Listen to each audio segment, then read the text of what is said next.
Welcome to Conversations with Deborah, a bi-coastal dialogue with myself, Malcolm Berman, and Deborah Manning, who's on it's on the left side of me. Is the left side of me or the right side? The left side of me.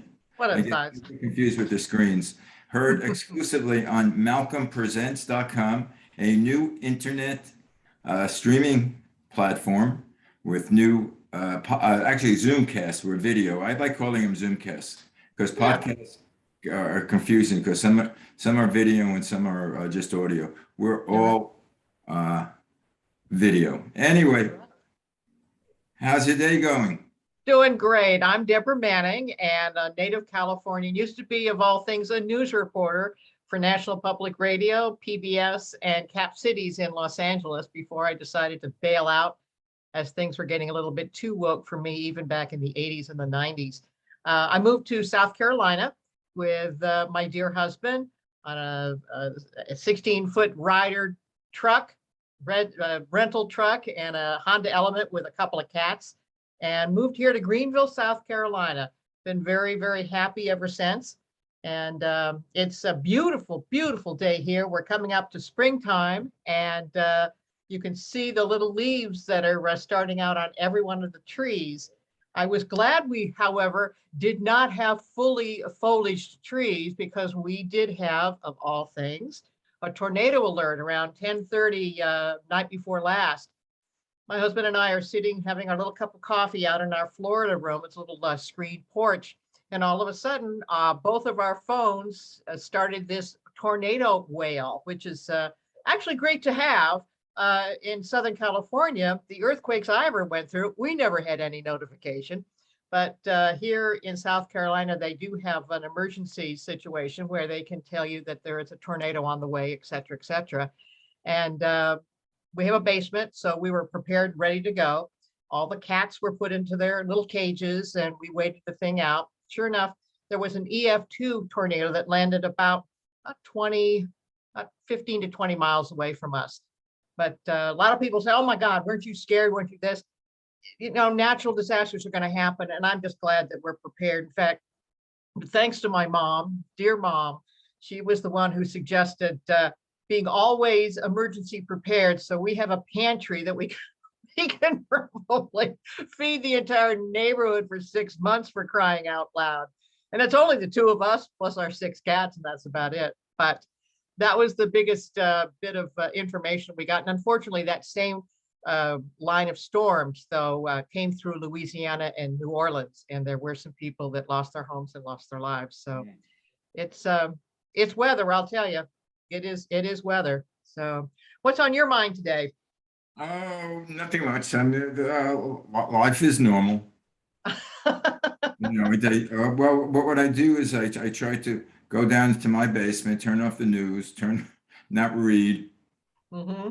not read the newspaper because every day I go through the LA Times every morning.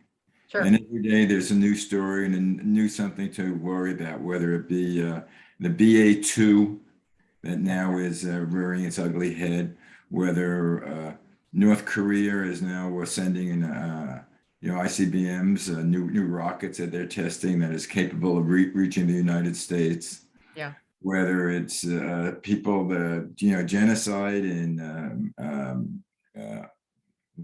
Myanmar. What is it? The old Malaysia. Yeah. I can't pronounce it, but it's the old, yes. Yeah, And then of course we've got the genocide going on in Ukraine. We're now at the 1 month plus 1 day mark since Russia invaded the Ukraine. And you and I had a discussion last week about whether or not in our involvement, should we become more involved, what have you. I don't see how we can't help, but for example, why are we dragging our feet? Let's let Poland send the MiGs, the old used Soviet MiGs from the USSR days, to the Ukraine. President Zelensky is asking for help, so why in the world are we not? Plus, I mean, the drones. The drones are the things that. Actually, it's not up to us whether Poland. It's up to Poland. Well, I understand that the State Department nixed the whole idea, allowing Poland to send them. I guess the idea was that they wanted to send them from an American air base, and thus Poland could wash its hands with Russia, saying, well, we didn't supply any additional arms, what have you. Be that as it may, the Ukrainians, to their credit, have beaten back so far the Russians. I'm certainly not going to say that we have any chance of victory. However, I do have to say that assuming that the Ukrainians cannot fight for their freedom, I think is erroneous. And unfortunately, I think that the Biden administration is assuming that. I think everybody was assuming that Russia would come in and wipe the floor with the Ukrainians in a couple of days. Well, they're holding up. And like our forefathers and foremothers back in 1776, they are fighting for their freedom. And I have to tell you, there is something about fighting for your freedom and for your homeland that brings spirit to these Ukrainians. Right. Well, I wanted to mention it to you, and I don't know if you've seen I have a new show that I posted yesterday called Democracy 2.0. Yeah, tell me a little bit about it. It's a show. Actually, it was probably started because of the U.S. looking, or are we looking at the Ukrainians and how they're fighting for their freedom and the patriotism that they are exhibiting. Yes. Which more or less, my co-host Wayne Bouchard, Bouchard, Bouchard. Okay. I call him Wayne. Good idea. But Wayne Bouchard, and we're talking about how it's sort of engendering in our population a democracy, the spirit of democracy, of patriotism, of fighting for your country. And so far, it's brought us sort of a unity in our action, especially with Congress, who's more or less the first time have united in backing some of the policies that President Biden has imposed. Well, I one of the things that I do hope, because I did watch the press conference with President Biden talking about NATO and what have you. I do wish that we would be far more careful about criticizing the United States. The comments that he made about Charlottesville really angered me considerably, talking about the fact that people were coming out of the fields, quote unquote, the fields, with torches and bearing Nazi flags in Charlottesville, and that President Trump said they're all good people. That even the New York Times has refuted that message. And for the president to apologize and to promote a mistruth like that is just not appropriate. I do not understand what the problem seems to be. I'm not one of those folks like the prior administration where people were saying he's not my president, blah, blah, blah. Biden is my president. He is your president as well. And I want him to do well. I want him to succeed. But I also want him to be pro-American. And I think that criticizing the prior administration for basically lying and gaslighting this situation, what an embarrassment. And then he got very, very upset with a couple of reporters' questions. He comes off like an angry old man. And I don't want the leader of the free world to be an angry old man. Well, that's what we got. That's what we got. Well, it's strange because I didn't see the press conference, so I can't comment on it. Oh, you should watch it. I do think that I don't remember whether they said that there was a Nazi group that was part of that Charlottesville march, and I think I don't remember them. That there was a denial of that. I know that he said they're both both good people, and to me, Nazis parading are not good people. Well, he didn't exactly say that. That's the misconstruing, as the news media loves to misconstrue things. I used to be a news reporter myself, as I said, and there was a lot of pressure on me by many of the left-wing editors that I worked with to couch things in a certain way. That does nothing to help the situation. We're in a heap of trouble right now, Malcolm, a heap of trouble. And I like the fact that when you're talking with Wayne, and I will watch the program incidentally, talking about the increase in patriotism. I think it's very, very important. In fact, what's been interesting about it is that the CEO of BlackRock, one of the premier stock and real estate investment corporations in the United States and the world, Larry Fink, has said that I think we're beginning to show and see the end of globalism.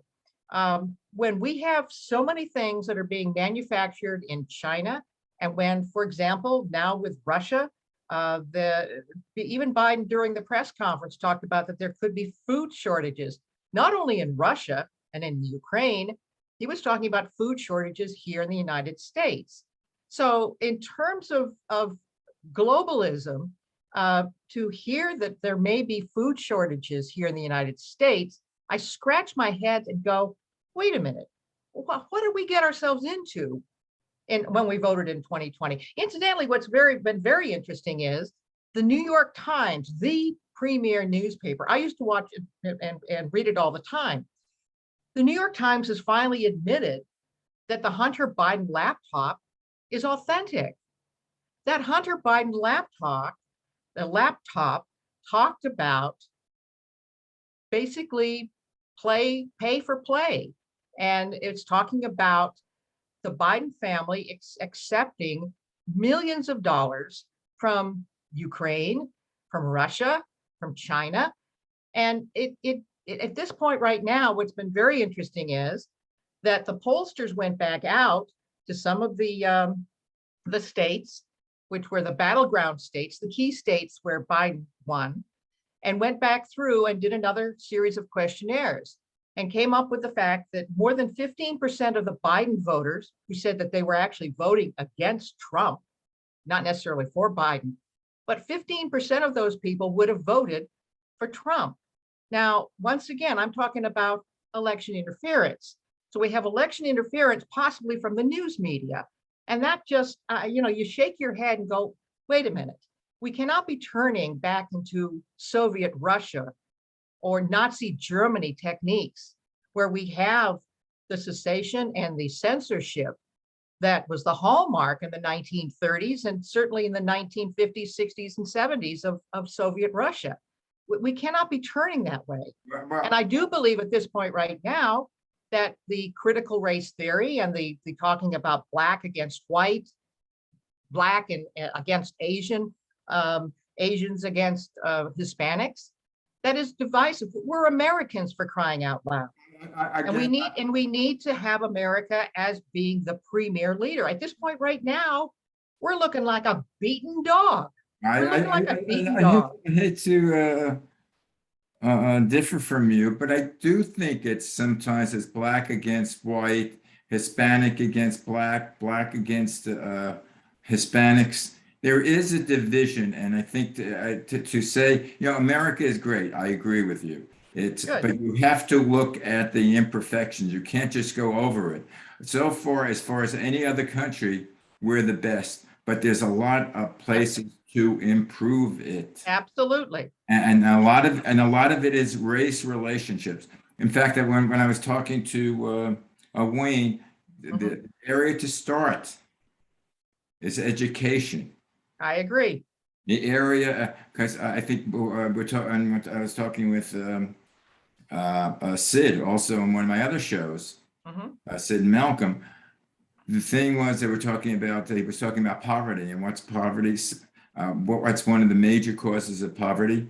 Single mothers. And I had 70% of the single mothers, or 76%, were Black women. And why do you think that is? You realize that the reason that is happening is that the rules that the government puts in place for welfare, and I know this very much because as a news reporter, I reported on it, but that the rules and regulations to be able to receive welfare shows that you cannot have an individual, a second adult there, whether that adult be a male or a female. Yeah, so you're looking at the breaking up of a family, and a minority family. Again, this goes back to lack of education, because the male cannot, or even the female cannot make enough money to support a family. But when you have a government even when they work regulation that full-time. says that you cannot have another adult in the family to be able to receive some sort of help, I'm sorry, that's baloney. That's Right. baloney. That's breaking up families. There has to be a rehauling, but a lot of the, I would say, well, it wasn't the blacks, but I have a friend of mine that lived in a subsidized housing project in Coney Island. Mhm, And a lot of these people living there were receiving checks.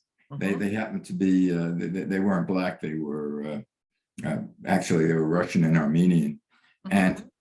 they were receiving checks, and yet in their parking spots were Rolls Royce, well, not Rolls Royces, but Yeah, Mercedes, I understand. Cadillacs, and the upscale cars. But anyway, getting back to the subject, I do believe that we are a racist society. I don't believe that there's equality. I think you look at someone in a certain way. I mean, even not that I prejudice, but you have to, if I'm giving a description for somebody, and the person happens to be African American, what do you say? You don't mention the fact that he's a different color?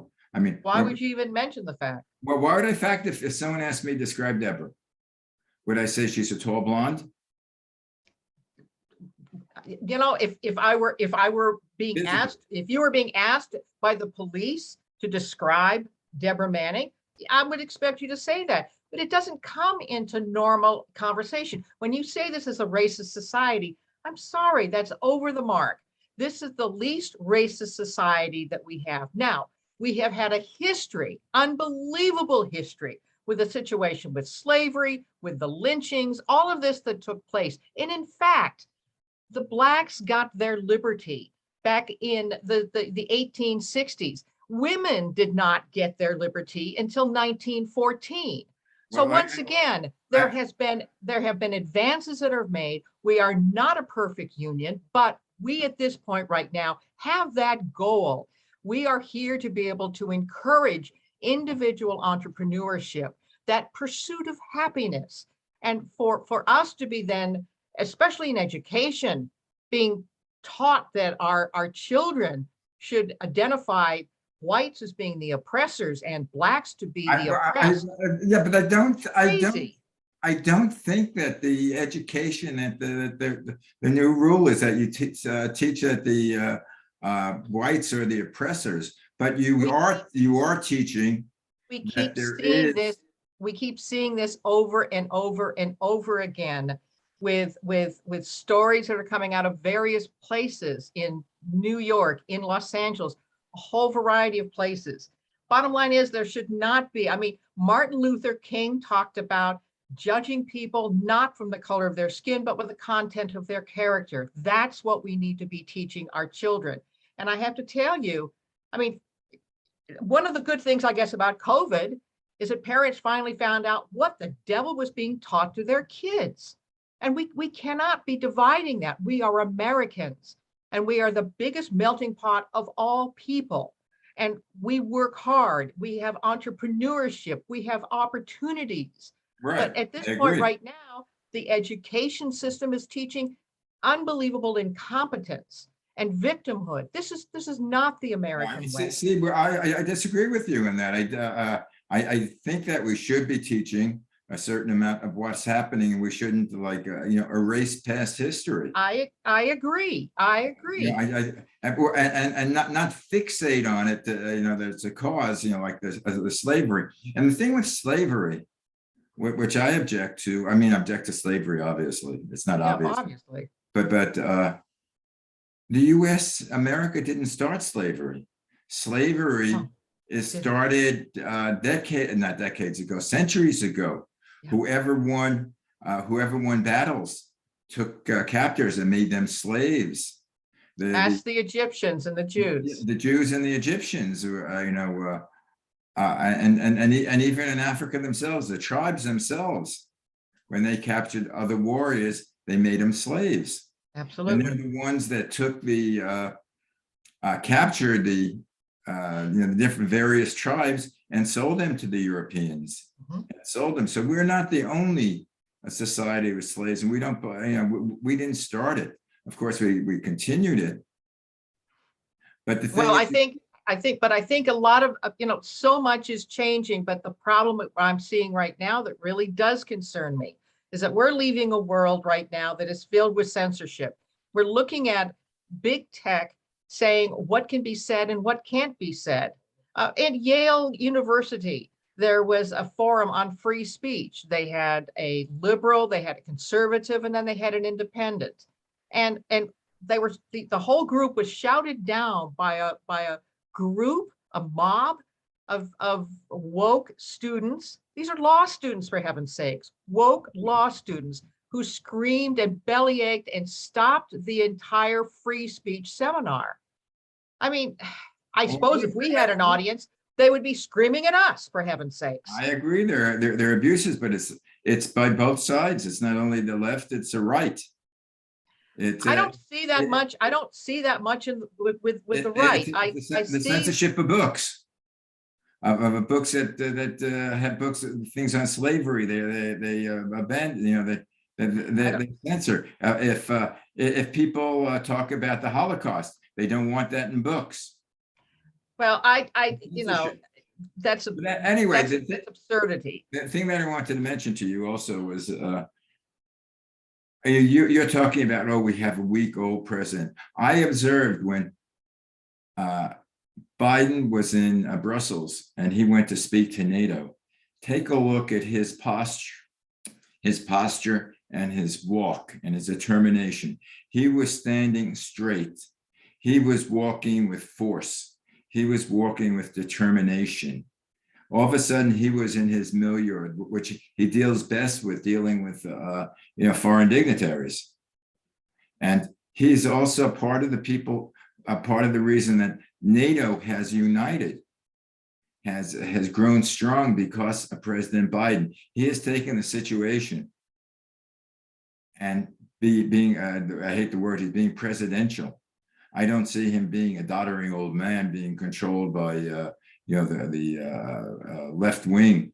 He was his own man, and he showed it in his walk and determination, and even in his speech. What did you think about that? Listen, you and I have been friends for a long period of time, and I'm not going to let something as stupid as politics interfere with our friendship. Okay, that's number one. But number two, I think we need to realize that at this point right now, that Biden and Vice President Harris and Blinken and many of these people are out of their element. Number one, if Biden wanted to be, quote unquote, presidential, wanted to be a leader, I would have hoped that he would have already had put weapons into the hands of the Ukrainians, because we knew for a month that Russia was putting its finest military along the borders of the Ukraine.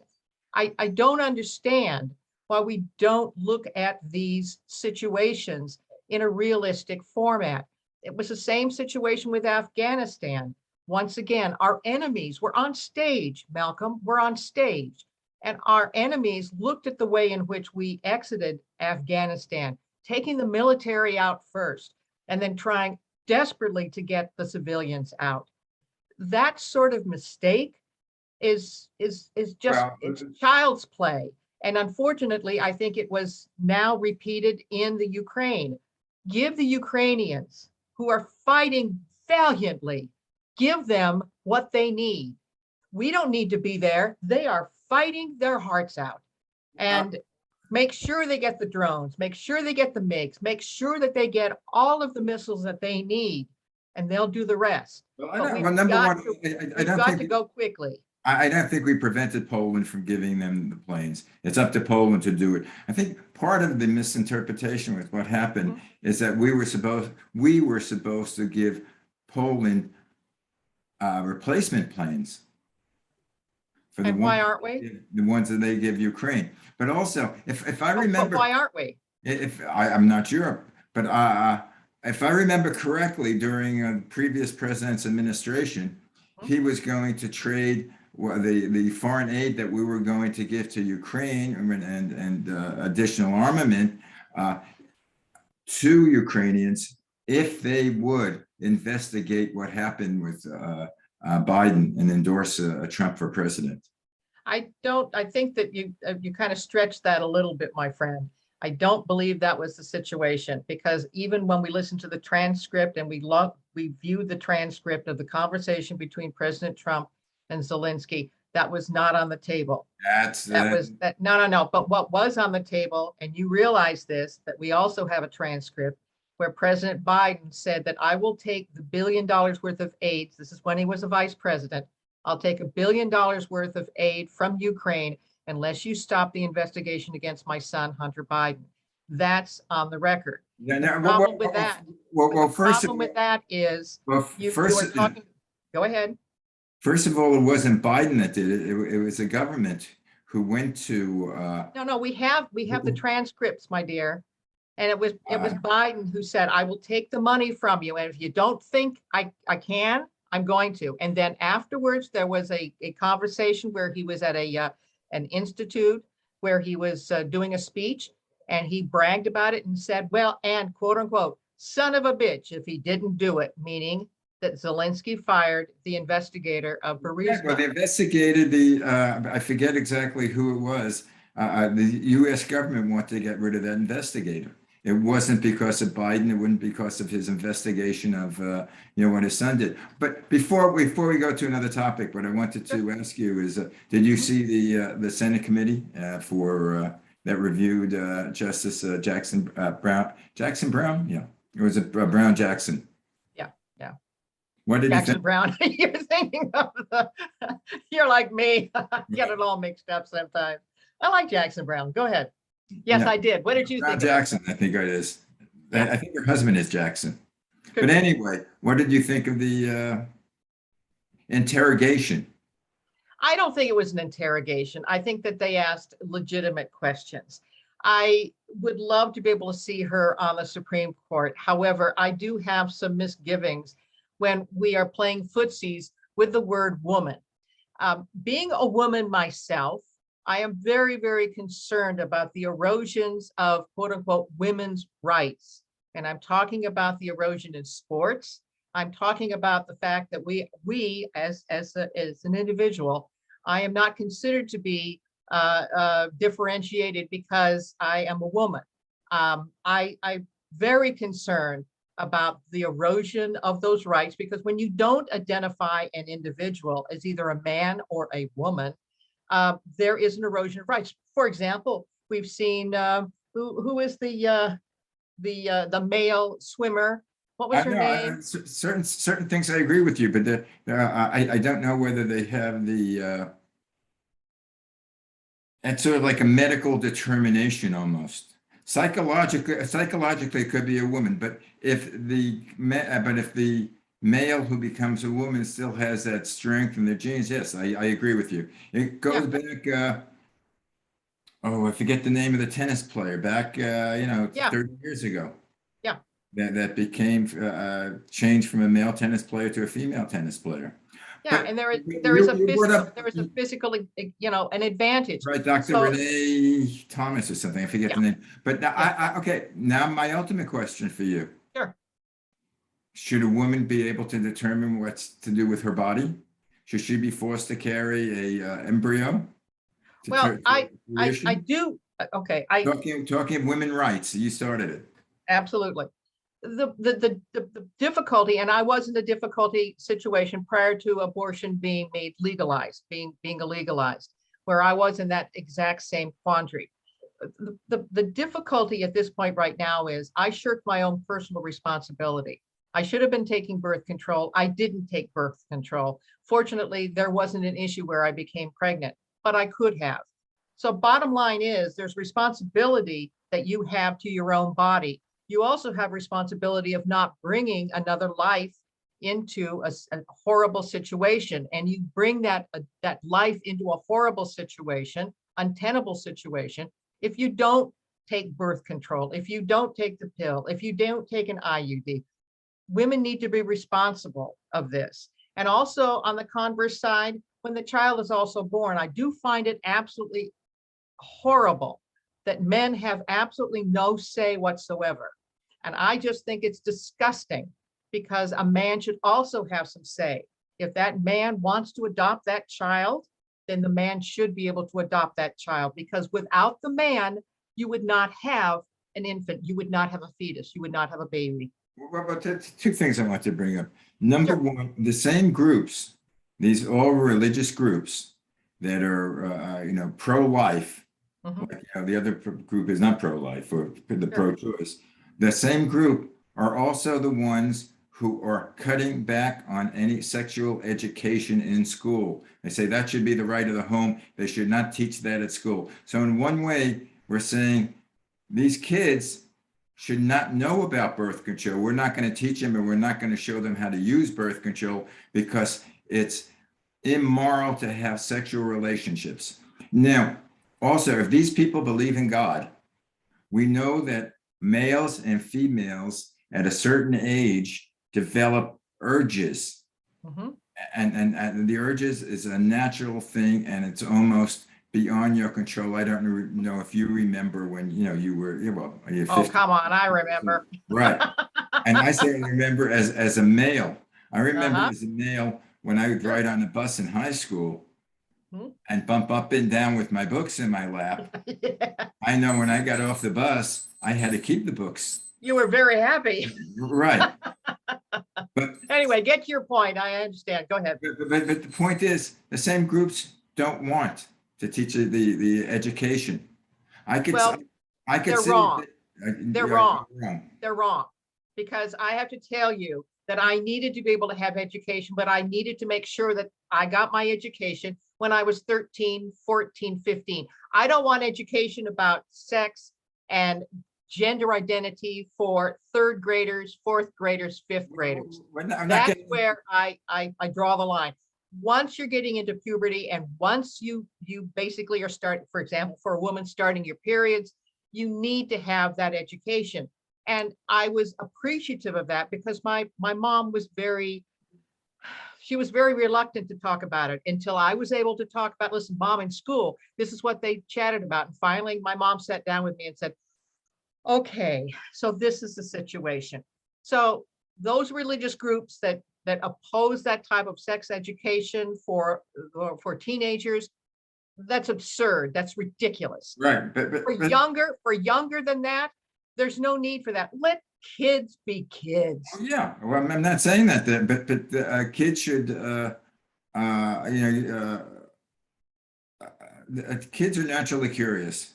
Of They course, know that men and women look different. of There shouldn't, course. shouldn't be, no, don't talk about that. What is the difference? Oh, those are breasts, or those are Mhm. muscles that male have. I mean, there's difference, and it should be talked about, not Yeah, to. and our Supreme Court nominee Jackson should know about the differences between men and women, and I hope she does, and I hope she Well, recognizes it. their big debate over there that they were castigating her is because she, I think, gave lighter sentences to people who were watching pornography, child pornography. And in fact, Lindsey Graham got angry at her, and also the Ted Cruz. And they're the ones that voted for her when she became federal court judge. So I don't understand that. Well, I think that what they were trying to do is give um, an educated woman an opportunity to be able to rise to higher heights. Yeah, But yeah. I do agree with the situation with child pornography. Not only does it corrupt the individual who's watching it, it's along the line of human trafficking and human slavery. Children are children. They should not be subjugated to the sex. And Pornography in general. you can't. How about pornography in general? Do you think that it should be limited? No, who the hell cares? I mean, Anyway, so long as people, if people want to get hurt, have a good time. Don't hurt other people, and certainly don't do it to children, and don't do it to animals, for crying out loud. Jiminy Christmas. under that thing that we finally agree on the subject. Yeah, yes. Don't have sex with animals. Don't have Leave sex them with alone. animals And children. Leave and, them alone. and watch porn. Have a good time watching porn. Who cares? If you want. The final thing I'm going to say, because our time is up, Okay. be protective of your chickens. There's the avian, what's it called? The avian flu? Avian flu. Yeah. Yeah, that's And going around, that they're killing millions of chickens because it's supposedly very, very catching. What's been interesting about our hens, we've had hens ever since we've been here for the 6.5 years. We got the hens about 6 years ago, and we keep replenishing the flock. We have an 8x10 hen house that is secured. Nothing can get in, nothing can get out. They go in at night, they come out in the morning. My husband makes sure that's taken care of, and then they have a full-on huge run. And we made the mistake of not putting a roof on it until we looked up and realized, what's up there? It was a hawk, a number of hawks. So we then put a roof on it. So it's virtually impossible for birds or anything else to get in there. Thank goodness for that. But very, very good to chat about that, because I got to tell you, it's highly contagious. It's like COVID, Keep them safe. I will. I will see you. Hopefully there's no more tornadoes coming your way. But I will speak to you next week. That sounds fine. And Max says goodbye. He's Bye, over Max. news, and he's a good boy here. I told him to be just. Oh, I think next Friday might be April Fool's Day. Ooh, perfect. Bye. Bye.